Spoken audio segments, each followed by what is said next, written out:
आज हम बात करने वाले हैं संतान बाधा योग। ठीक है, तो हमारी कुंडली में पंचम भाव जो रहता है वो विशेष करके संतान के लिए देखा जाता है। ठीक है, तो सबसे पहले तो मैं आपके लिए एक कुंडली बना देता हूं जिससे आपको स्पष्ट से समझ में आएगा, है ना। तो ये आपके लिए कुंडली बना दी है। इसमें आपको मैं समझाऊंगा कि किस प्रकार से व्यक्ति के जीवन में संतान बाधा योग हो जाता है और उसको संतानें नहीं होती हैं, विलंब से होती हैं। ठीक है, वो आज आपको इस वीडियो में पता चलेगा। ठीक है, तो संतान बाधा योग, संतान बाधा योग कैसे बनता है। ये है हमारा लग्न। ठीक है, लग्न है। अब इसमें मान लीजिए कि ये चतुर्थ लग्न की कुंडली है, यानी चौथी कर्क लग्न की। 5, 6, 7, 8, 9, 10, 11, 12, है ना, 1, 2 और ये 3, ये कुंडली हो गई, है ना। अब हम बात कर रहे हैं संतान बाधा की। तो कई बहुत सारे प्रश्न आते हैं, लोगों को संतान नहीं होती है, ठीक है, लेट होती है, विलंब से होती है।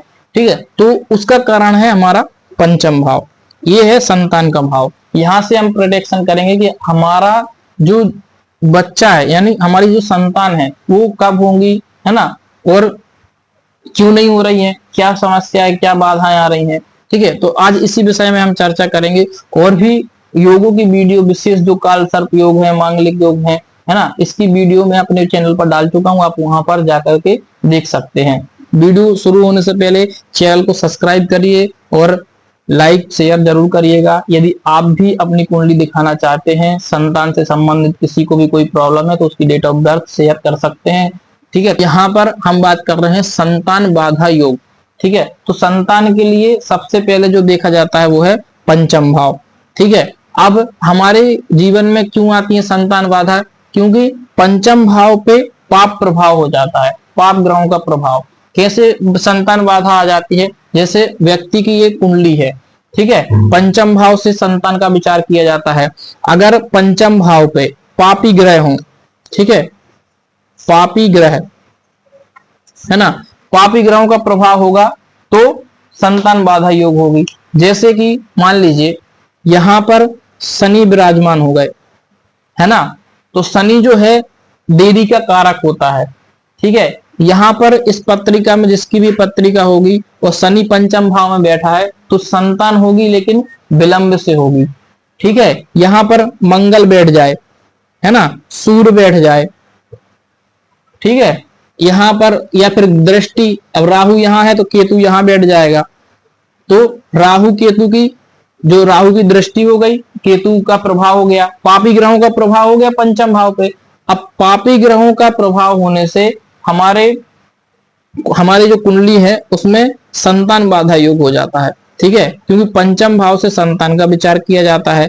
ठीक है, तो जिस भी पत्रिका में पंचम भाव में पापी ग्रह रहेंगे, ठीक है, पंचम पापी ग्रहों का प्रभाव होना, ठीक है, पापी ग्रहों की दृष्टि, ठीक है, या पंचमेश अस्त होना, यहां पर पंचमेश अस्त हो, है ना, या फिर 6, 8, 12 में जाए। ठीक है, ये मुख्य सूत्र है ना, मुख्य चीज जो मुख्य तरह से इसको देखा जाएगा कि पंचम में यदि पापी ग्रह हो, ठीक है, या फिर पापी ग्रह पंचम भाव को देख रहे हो, पापी ग्रहों का प्रभाव हो, या पंचम भाव पे पापी ग्रह बैठे हो, या पापी ग्रहों की दृष्टि पड़ रही हो। ठीक है, या फिर पंचमेश जो है वो 6, 8 या 12 में चले जाएं तब भी संतान बाधा होती है। ठीक है, या फिर पंचमेश जो है वो अस्त हो जाए तब संतान बाधा होती है ना। इसी प्रकार से संतान बाधा योग का निर्माण होता है। और भी कई इसके सूत्र हैं। ठीक है, तो विशेष जो थे वो आपको मैं बता चुका हूं। इसी प्रकार से संतान बाधा योग हमारी कुंडली बन जाता है। हमारे पंचम भाव पर जो संतान का भाव होता है उस पर पापी ग्रह बैठ जाते हैं, पापी ग्रहों का प्रभाव हो जाता है और पंचमेश 6, 8, 12 में चले जाते हैं। इस वजह से संतान बाधा योग होता है और संतान जो है वो विलंब से होती है। ठीक है,